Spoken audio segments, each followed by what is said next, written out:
It is officially projections season as Dan Szymborski of Fangraphs officially releases his Zips projections for 2026, and the Tigers' most likely outcome is 83 wins.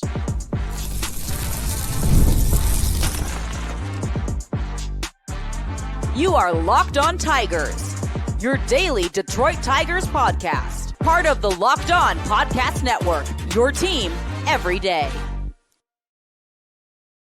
What is up, everybody? Welcome back to another edition of Locked On Tigers. I'm, of course, your host, Scott Bentley. Today is Monday, February 2nd, 2026. Thank you so much for making Locked On Tigers your first listen.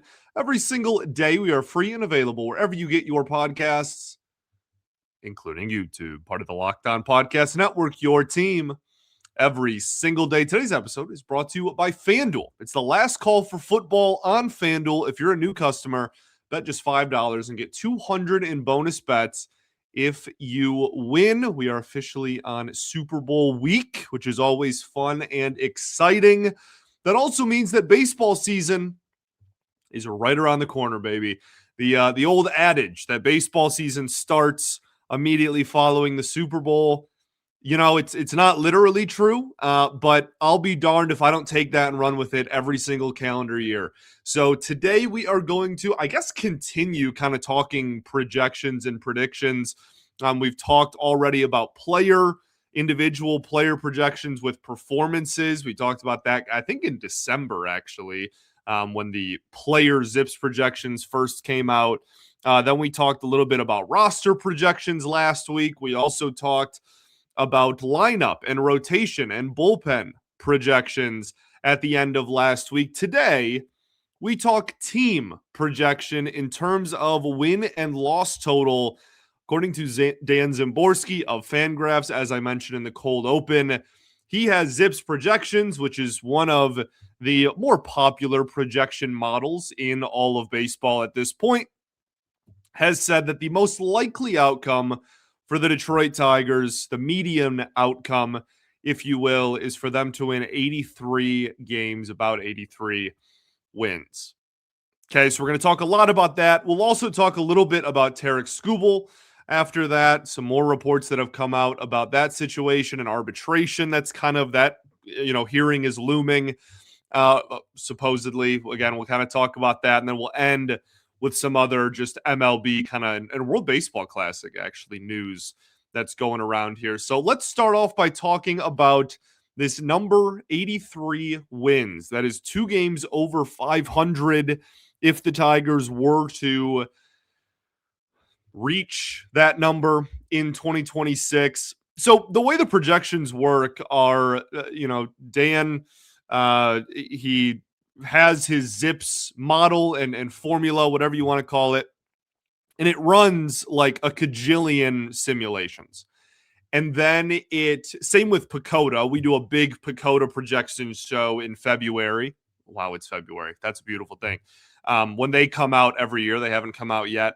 But it's similar to that in the sense that there's just like a million simulations, and then there's kind of a bell curve, and it shows, okay, this is the most likely or the most common, I guess, in the simulations, the most common outcome. But that doesn't mean that there's not wiggle room, right? Like there obviously it's not 83 wins every single time that there is a sim for this upcoming season for the Tigers. What I found interesting about this, and you're going to have to kind of walk with me here, despite the fact that 83 would be a 4-win regression from last season, and it would be barely over 500 and would almost certainly not be good enough to win the division. Not certainly. We've seen it before, but probably not. The sim also has the Detroit Tigers as the most likely team to win the American League Central, meaning in all of the sims, the Tigers won the AL Central more than any other team. Tigers, then the Royals, then the Guardians, which I also found interesting. We can talk about that as well. And then the Twins and White Sox were just kind of duking it out for, who was getting last place this season. What I find interesting about that is, and this is something that M Live has pointed out. I'm assuming it was Evan Woodbury. If it's not, I apologize.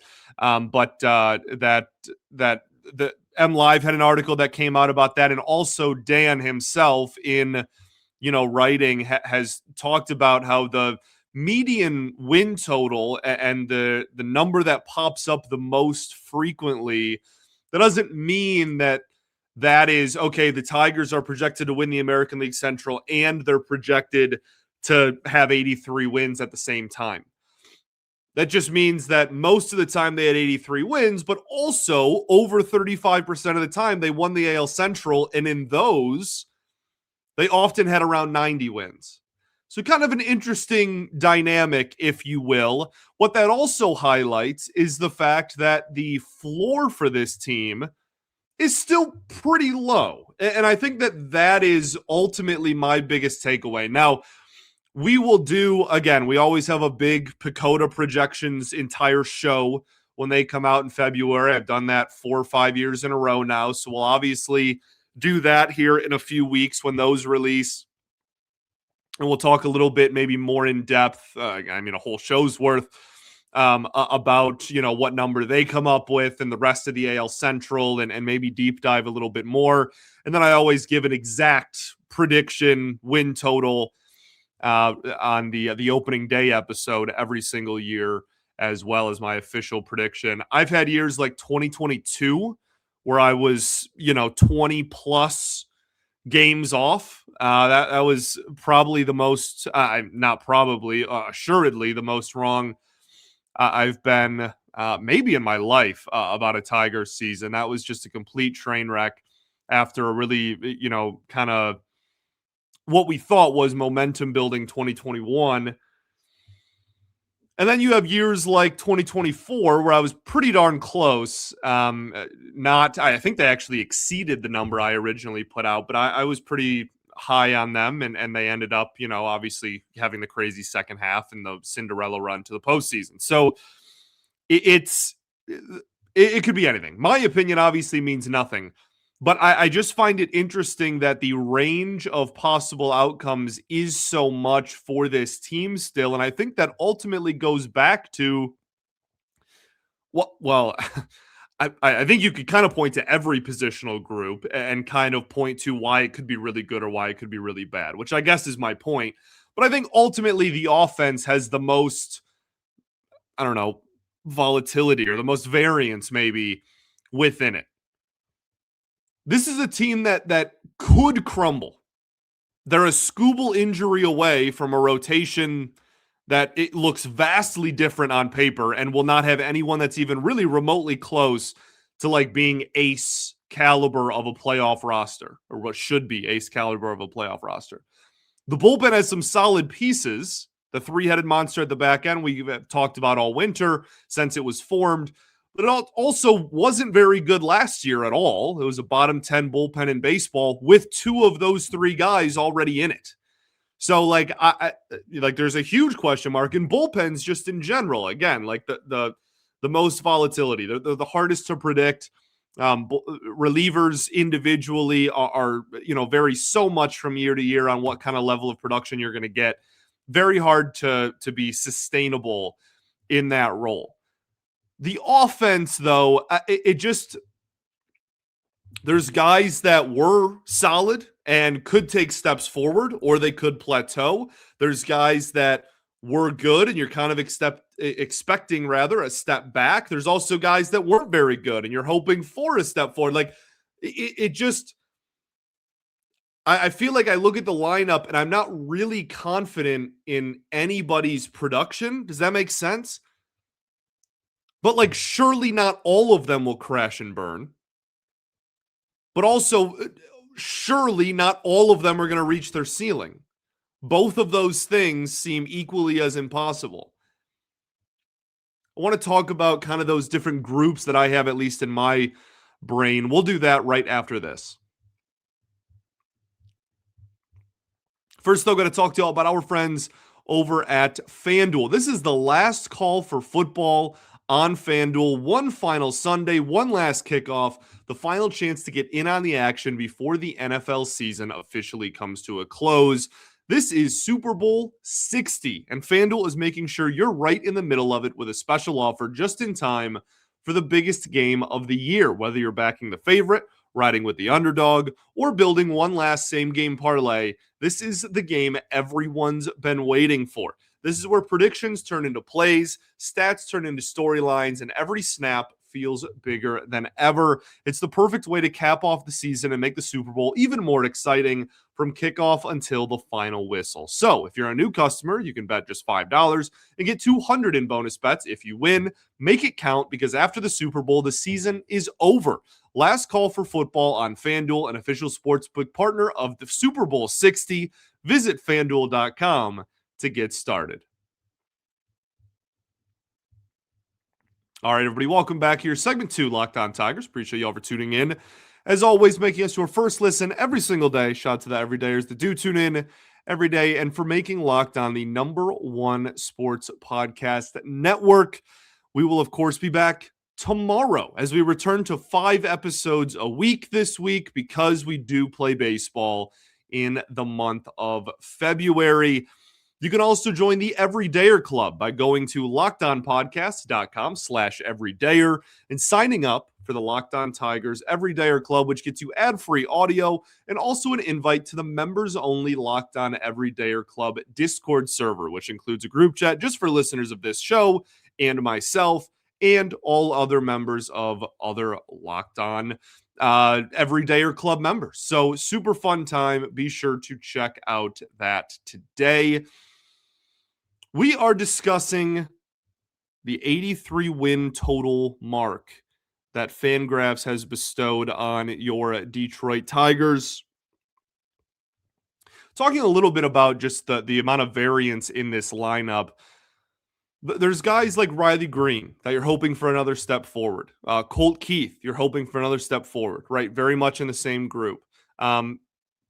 I would say Glaber, not from like a potential perspective. We kind of know what he is at this point in his career, but because of presumably the injury, had a really poor second half. You're hoping that he can maintain his first half throughout a full season. Guys like Kerry Carpenter. Carpenter took a step back, a pretty, I don't want to say substantial. He wasn't terrible. He was still one of the best hitters on the team, but like he took a noticeable, all of his numbers dipped pretty much across the board this past season, and he's gotten hurt in every year of his major league career on top of that. So you're hoping for maybe some sustainability and another step forward from his perspective.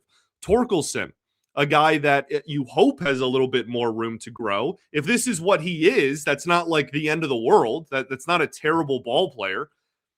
He was probably a borderline top 10 first baseman or just inside of the top 10 first baseman in baseball last year. But like ideally, you'd like him to take another step forward. Dylan Dingler, who knows? I mean, if this is what Dylan Dingler is, that's a pretty darn good catcher. That's one of the 3-4 best catchers in the American League. There's absolutely nothing wrong with that, but he's still young. Maybe there's more room to grow. Then you also kind of have the group of regression or progression, I guess, still. Zach McKinstry had a huge year last year, a huge first half, I should say, last year. I don't see any way that he replicates what he did in the first half throughout a full season this upcoming year. Javi Baez, I'll be honest with you, I'm expecting a pretty decent step back from him in terms of offensive production. Not that he was, setting the world on fire. He still had a sub 700 OPS, but like it was a big step toward what he had been giving the Tigers. He put together like a 2-win season playing center field. I don't think he's going to be an all-star caliber, borderline all-star caliber player. I think the second half, similar to McKinstry, is far more in line with what we see from him. Also presuming he plays a lot more shortstop. Jahmai Jones. Love Jahmai Jones. Okay? Awesome dude. One of my favorite players on the team last year. He had like a 930 OPS in over 70 games played. Are we actually gonna rely on him to be like prime Miguel Cabrera numbers against lefties again over the course of a full season, I think that's probably ridiculous. And he doesn't need to be valuable. And then you have a guy like Parker Meadows, who maybe should be in the other category, but like you're hoping for a big step forward. I seriously believe the plan for this team this year in center field is Parker Meadows the first 2 to 3 months of the season. If he hits well, then you take the leash off and he just is the center fielder the rest of the year. If he struggles, assuming Clark is healthy and doing well himself at the minor league level, I think they just go to him mid-season. I really don't think that, and like that doesn't mean that there won't be, Matt Vierling platoon nights or Winfield Perez getting, a late game substitution in center field or whatever. But I really think in general that's the plan. It's Parker Meadows until the wheels fall off or he takes the big step forward. And then Max Clark is waiting in the wings to react to whichever one of those two Parker Meadows does. So it feels like an infinite, almost in my head, amount of outcomes and possibilities for what the offense can become.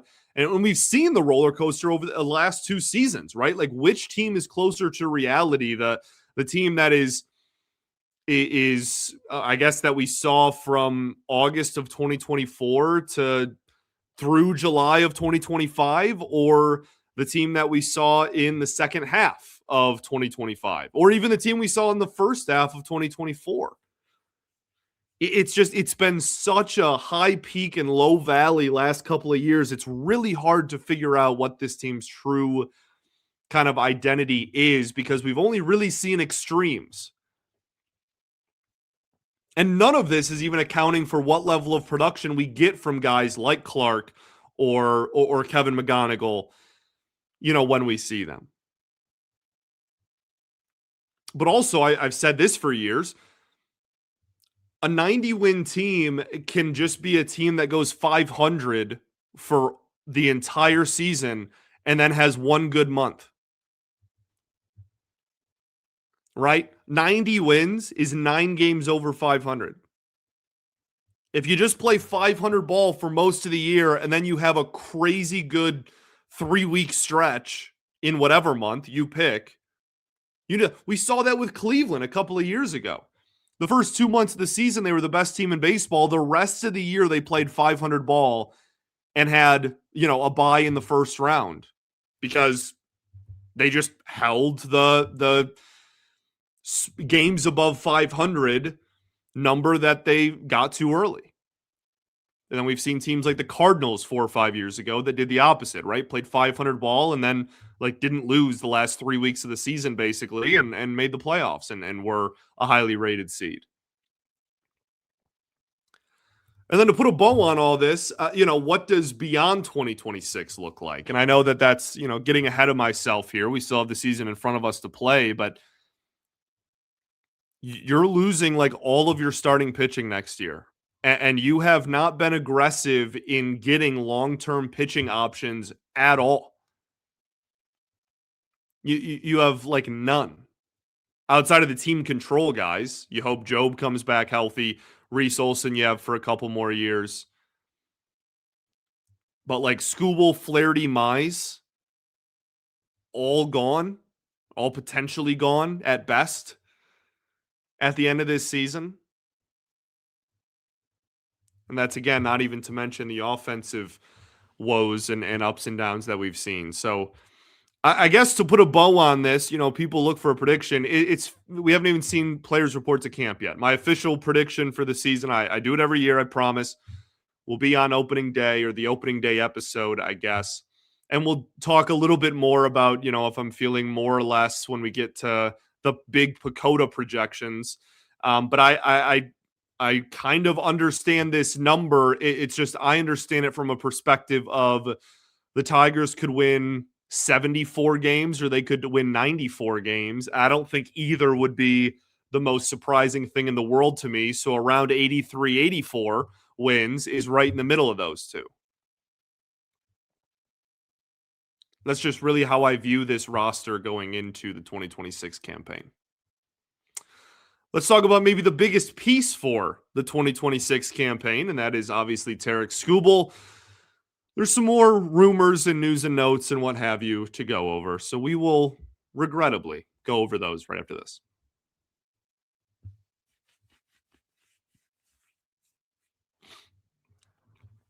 All right, everybody, welcome back here. Third and final segment of Locked On Tigers. Appreciate y'all for tuning in, as always. So this report came out a few weeks ago, but I think it's worth bringing up again just because it's kind of what everyone's talking about online at the moment, is that the Tigers' decision to sign more starting pitching help may be solely contingent on the results of the arbitration case. There's a $13 million difference. I've already said my piece on that. We don't have to go back down that rabbit hole, but that's the biggest difference between a player and team in the history of arbitration. The history of arbitration in baseball. So, obviously, for a team like the Tigers that hasn't really been spending money over the last 4 or 5, well, I guess going on like 10 years, that's enough to reportedly sway them between certain players and cheaper players.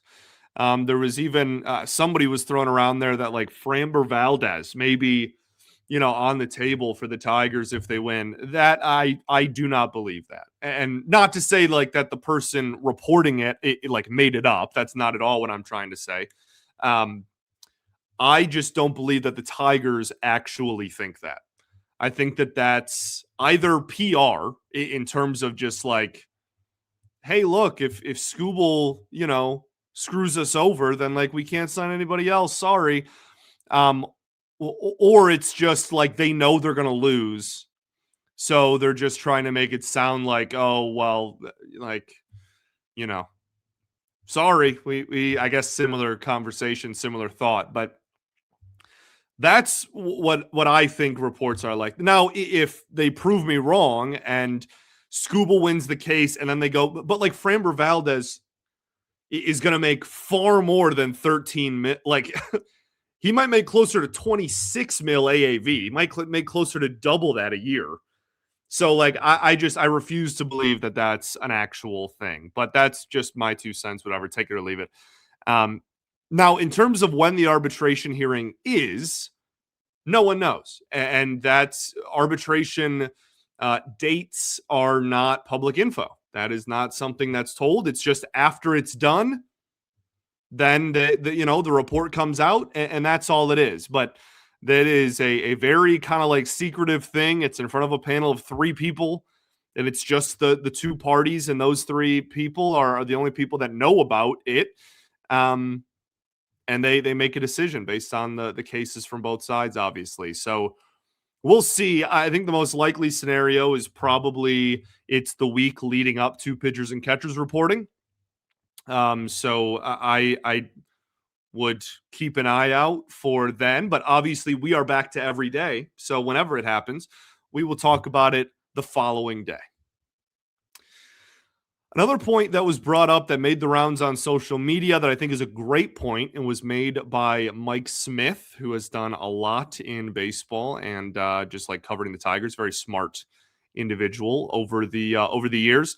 Kind of pointed out that Jackson Jobe can go to the 60-day injured list when pitchers and catchers report on February 11th. And the reason that that's interesting is because the Tigers could, in theory, and again, this is all credit to Mike Smith who pointed this out, the Tigers could wait until Jobe goes on the 60-day. That removes him from the 40-man roster. That then opens up another roster spot, and then they can sign somebody else. And they will presumably have the results of Skubal's arbitration hearing behind them as well.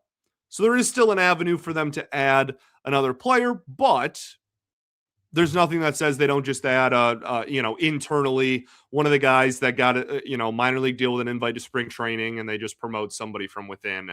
Who knows? But something, food for thought. We'll close it with some news and notes from around the league. I want to start with WBC. World Baseball Classic is approaching here in the next couple of weeks. Tigers minor leaguer Trey Cruz denied an offer to play for Team Canada, just simply saying that he wanted to focus on, his game with the Tigers. He makes the 40-man roster for the first time this winter. And really wants to just put all of his focus onto trying to make the team out of camp. I think Trey Cruz is kind of a sleeper to get some really legitimate playing time this year. This is a guy that plays, potentially plus defense at 6 positions and can probably play 7 positions at a major league caliber, is a freak athlete, is a switch hitter, and drew walks at like a ridiculously high clip in the minor leagues this past season. I really think that this is kind of everything that this front office and that AJ Hinch have wanted out of their player development. So I didn't have him in my roster projection number 1, but we'll have 3 or 4. And it wouldn't shock me if in one of them I had Trey Cruz as more of a legitimate chance to be on the roster. The other thing with the WBC that I find interesting over the last couple of weeks is this, World Baseball Classic insurance drama. Puerto Rico might just straight up not play in the WBC because 80 to 90% of their roster, as I record this right now on Sunday afternoon, Sunday, February 1st, that is, have been denied insurance for the tournament. And so they're like, okay, well then we're not playing. There's also a couple of guys for the DR, a couple of guys for Venezuela. You look around, a lot of the foreign countries, there was a thing with Ohtani said he is not going to pitch in the WBC, and part of that was because of the insurance. So Miguel Rojas isn't even allowed to participate, basically. He's just not covered. There's just so much going on in that regard. I think Ellie De La Cruz might not play anymore because of it. What a travesty. You have all of this hype and excitement surrounding the World Baseball Classic this year, and baseball just continues to shoot itself in the foot over and over and over again. It finally gets this national event. The World Baseball Classic that's been going on for over 20 years finally has people caring about it. It's never been a big event until probably the most recent one was comfortably the most watched and participated in WBC in the history of the tournament. And now you finally have people hyped up and they're ready, and it is a global event and they play all over and it does sell out stadiums just like they envisioned when they started it in the 90s. And now they're just a quarter of you aren't even going to get, are going to kind of have your backs against the wall and are going to have to make a decision or just straight up not even play. So we'll keep an eye on that. But I think that would be an absolute again, travesty to all of this momentum that the WBC has had building toward it over the last, 6 or 7 years. Last piece of news is Luis Arraez signs a 1-year deal with the San Francisco Giants. I know some people, he's weirdly controversial. Just because I think some people absolutely love what he brings to the game in the modern day of baseball. That's all power, and you don't really care about strikeouts as much as a hitter, etc. Arraez is the opposite of that. He has no power, but he never swings and misses and always puts the ball in play and, is first or second in the batting title every year. So the Giants infield is now just hilarious to me. You have a left side of the infield that is occupied by Chapman, who's one of the best third basemen defensively of this generation, and Adames, who's a really good defensive shortstop. And on the right side, you have Devers at first, who, might be fine long-term there, but could very well be a train wreck defensively. And then Luis Arraez, who just objectively is a train wreck defensively at second base.